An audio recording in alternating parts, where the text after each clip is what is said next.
इच्छा, आशा, अपेक्षा, आकांक्षा, यही सब मानव समाज के चालक होते हैं। नहीं, यदि कोई आपसे पूछे कि आप कौन, तो आपका उत्तर क्या होगा? विचार कीजिए।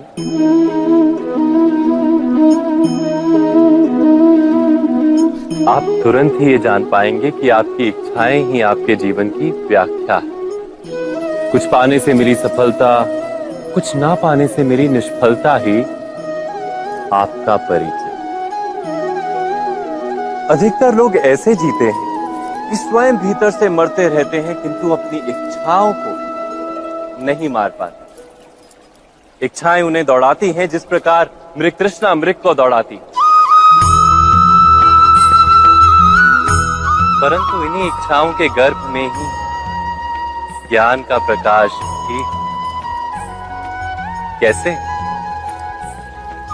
जब इच्छाएं अपूर्ण रहती और टूटती, तब वहीं से ज्ञान की किरण प्रवेश करती है मनुष्य के हृदय। ना, ये कथा नहीं है केवल इच्छाओं के संघर्ष की, नहीं है केवल महत्वाकांक्षाओं से जन्म लेने वाले भयावह रक्तपात। ये कथा है इच्छाओं के गर्भ से उदित होते हुए ज्ञान की।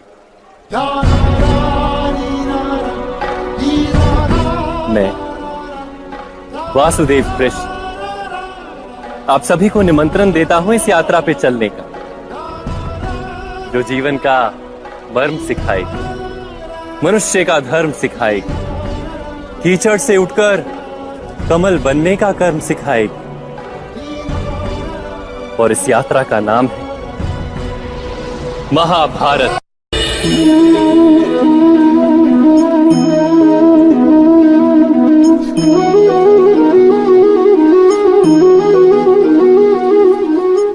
संतानों के भविष्य को सुख से भरने का प्रयत्न करना, यही हर माता पिता का प्रथम कर्तव्य होता है, जिन्हें आप इस संसार में लाए और जिनके कर्मों से ये जगत आपका भी परिचय पाएगा भविष्य में।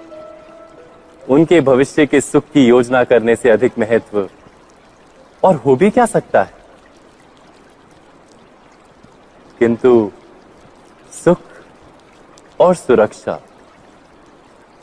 क्या ये मनुष्य के कर्म? जो माता पिता अपने संतानों के भविष्य की चिंता करते हैं, उनकी संतानों को कोई लाभ नहीं होता।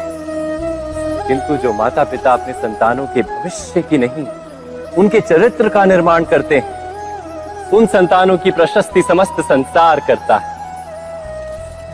स्वयं विचार कीजिए।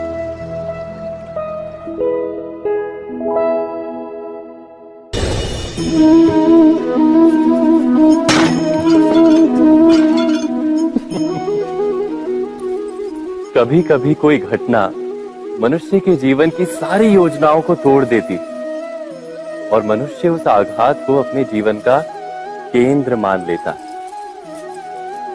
पर क्या भविष्य मनुष्य की योजनाओं के आधार पर निर्मित होते हैं?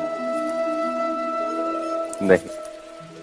जिस प्रकार किसी ऊंचे पर्वत पर सर्वप्रथम चढ़ने वाला उस पर्वत की तलाई में बैठकर जो योजना बनाता है, क्या वही योजना उसे उस पर्वत की चोटी तक पार कीजिए?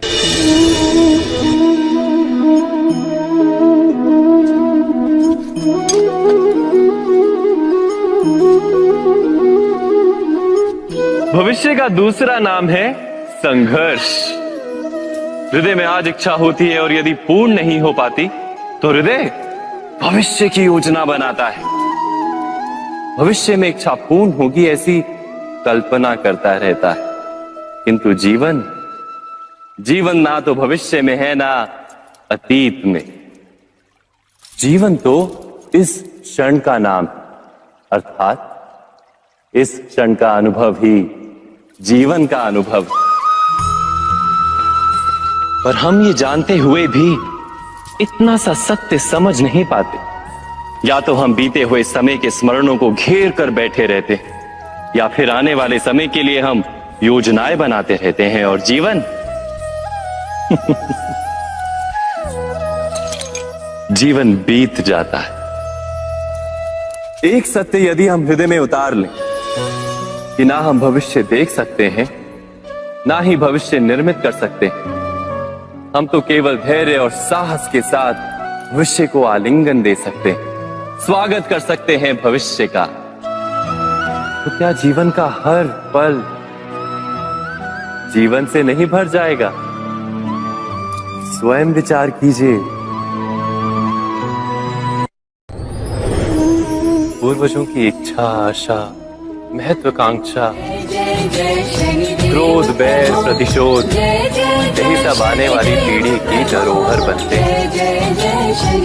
माता पिता अपनी संतानों को देना तो चाहते हैं समस्त विश्व का सुख, पर देते अपनी पीड़ाओं की संपत्ति। देना चाहते हैं अमृत, पर साथ ही साथ विश्व का घड़ा भी भर देते। विशाल मनोहर टेढ़ी दृष्टि आपने अपनी संतानों को क्या दिया?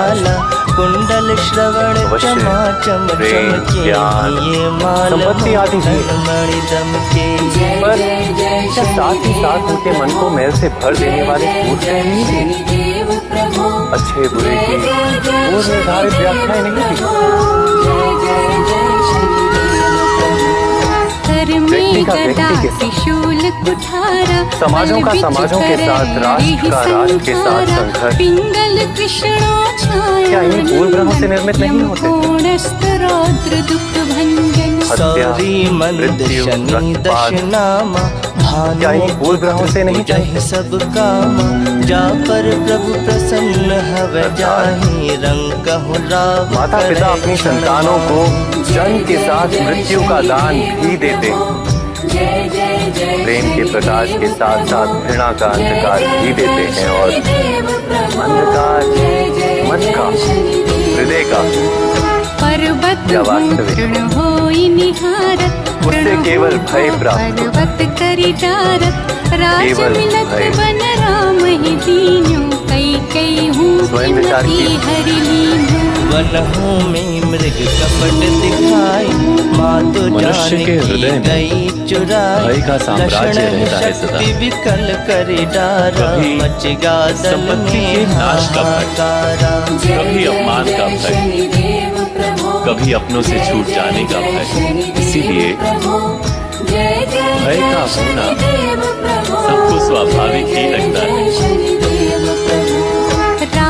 विचार किया है जो स्थिति अथवा वस्तु भय को जन्म देती है, क्या वहीं से वास्तव में दुख आता है? नहीं, ऐसा तो कोई नियम नहीं, और सबका अनुभव तो ये बताता है कि भय धारण करने से भविष्य के दुख का निवारण नहीं होता। भय केवल आने वाले दुख की कल्पना मात्र ही है, वास्तविकता से इसका कोई संबंध नहीं। तो क्या ये जानते हुए भी कि भय कुछ और नहीं, केवल कल्पना मात्र ही है? इससे मुक्त होकर निर्भय बन पाना क्या बहुत कठिन है? अवश्य विचार कीजिएगा। हरिश्चंद्र नृप नारी बिकानी, आपहु भरी डोम घर पानी, तैसे नल पर प्रशासिरानी भूंजी। जैसे कोई बहुत तेजी से दौड़ नहीं पाता तो कोई अधिक भार नहीं उठा पाता, कोई असाध्य रूप से पीड़ित रहता है तो कोई बड़े हुए पाठों को स्मरण में नहीं रखा। ऐसे अनेकों उदाहरण और भी हैं। क्या आप किसी ऐसे व्यक्ति को जानते हैं पार्वती को सती कराई, तनिक और हम जीवन की उस एक निर्बलता जीवन का केंद्र मानकर जीते? पांडव पर कारणवश हृदय में दुख और असंतोष रहता है सदा। निर्बलता मनुष्य को जन्म से अथवा संयोग से प्राप्त, किंतु उस निर्बलता को मनुष्य का मन अपनी मर्यादा बना देता है। किंतु कुछ व्यक्ति ऐसे भी होते हैं जो अपने पुरुषार्थ और श्रम से उस निर्बलता को पराजित कर देते हैं। क्या भेद है और अन्य लोगों क्या आपने कभी विचार किया है? सरल सा उत्तर है इसका। जो व्यक्ति निर्बलता से पराजित नहीं, जो पुरुषार्थ करने का साहस रखता है हृदय में, वो निर्बलता को पार कर जाता है। अर्थात निर्बलता अवश्य ईश्वर देता है, तो मर्यादा मनुष्य का मन ही निर्मित करता है। स्वयं विचार कीजिए।